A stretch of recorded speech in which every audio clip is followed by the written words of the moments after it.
Գիտեք, որ Սամվել Կարապետյանի գլխավորած ուժեղ Հայաստան կուսակցությունը մասնակցելու է հունիսի 7-ին կայանալիք ընտրություններին եւ վարչապետի թեկնածու է առաջադրել Սամվել Կարապետյանը։ Ձեր վերաբերմունքը։ Նա լավ կլինի մեզ համար։ Փոքրի ժողովրդին աղքատությունը վերացնել համար։ Ինքն ինձ էլ է օգնել։ Շատ է օգնել, օրինակ ինձ ավտոյա փողատով էլ ավտո եմ առել։ Այն 4-րդ խոխի համար փողատ Ղարաբաղ։ Եվ վարչապետի թեկնածու է առաջադրել Սամվել Կարապետյանին։ Ձեր վերաբերմունքը։ Դա նորմալ։ Ես կընդունեմ կհարգեմ։ Ուրախ ենք մեր մասնակցումը։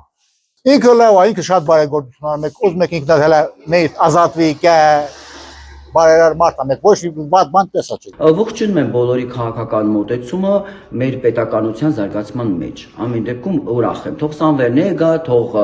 Ռուբեն Վարդանյանն էլ ազատվի գա եւ թող բոլորն է գան ու մասնակցեն մեր պետության շենացմանը։